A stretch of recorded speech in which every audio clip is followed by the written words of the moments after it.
Let my audience members say hi, please. Hi. Thank you. Alright. So, picture a cool guy with a serious attitude, spiky hair, and speed that makes everyone look like they're moving in slow motion.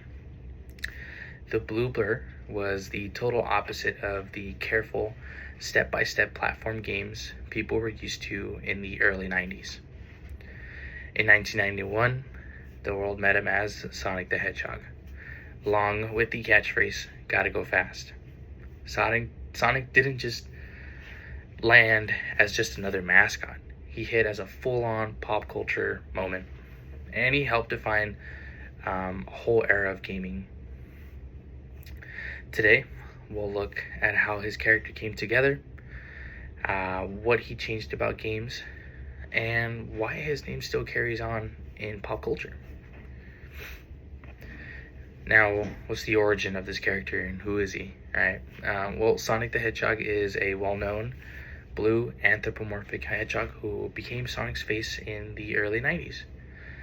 He was created in Japan in 1991 by Sega's Sonic team by a designer named Naoto Oshima. The design of the character, the goal was simple but bold. Make a character that felt like the 90s, 1991, confident, rebellious, and effortlessly cool. Before they settled on Sonic, early cool ideas included a rabbit and an armadillo. But when Sonic debuted in the Sega Genesis in 1991, it felt new. The speed stood out, the visuals popped, and the tech behind it mattered too. I mean, the sprite could roll smoothly across certain terrain in a way that looked and felt different from what players were used to at the time. But he was also built with the American audiences in mind, carrying a free-spirited, don't fence me in vibe, and compared with Nintendo's Mario, a friendly plumber with a cheerful look, Sonic was meant to be faster, sharper, more edgy, and a little defiant.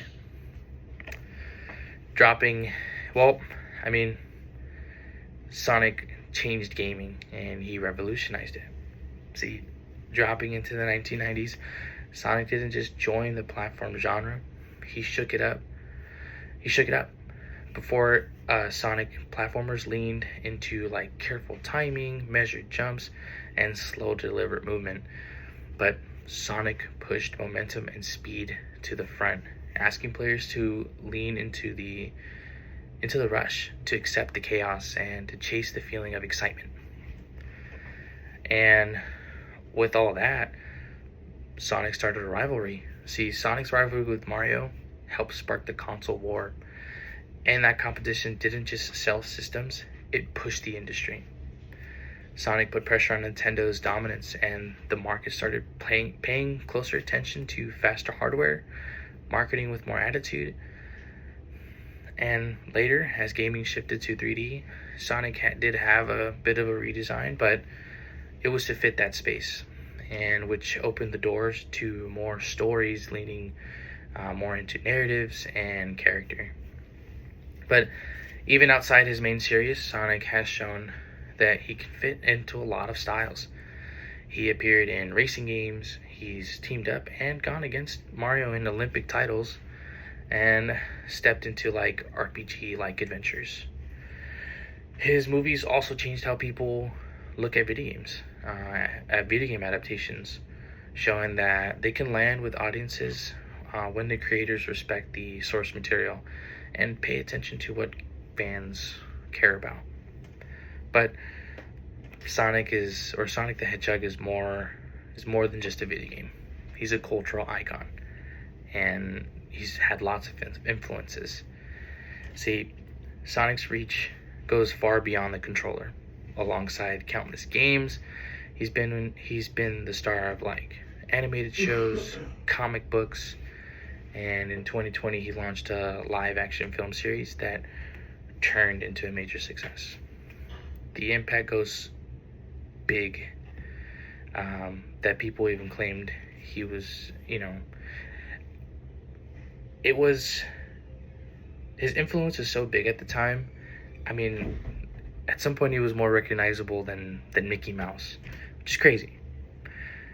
Part of that comes from design. See, Sonic's look is simple, bold, and easy for kids to draw, which helped him spread fast. At the same time, his style pulls from Western pop culture and even down to details like shoes inspired by Michael Jackson.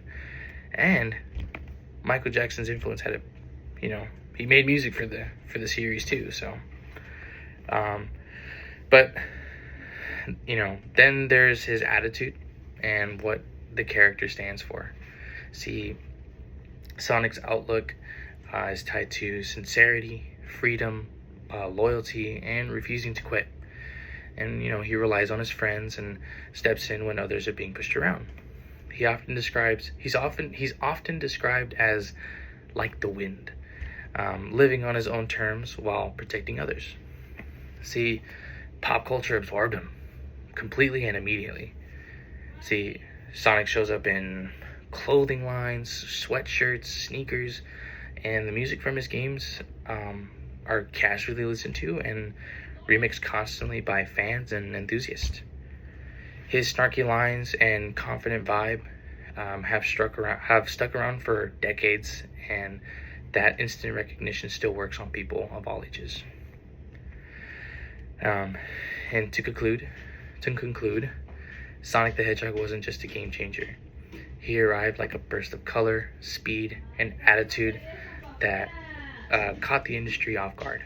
With spiky quills and that unmistakable blue, he became a symbol of pushing back against slower, more careful gaming norms. Gotta go fast wasn't only a phrase, it was an invitation to fly through bright, energetic worlds and to feel something different.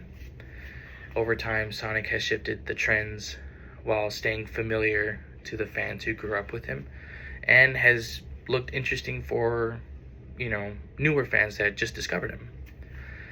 See, the games, the cartoons, movies, merch, the influence is everywhere. Looking back, Sonic's legacy isn't only about speed, it's about the fun, the energy, and the excitement he brought to millions. So if you're racing through Green Hill Zone and just thinking about the classics, one thing stays true: the blue blur has earned his place in gaming history. Thank you.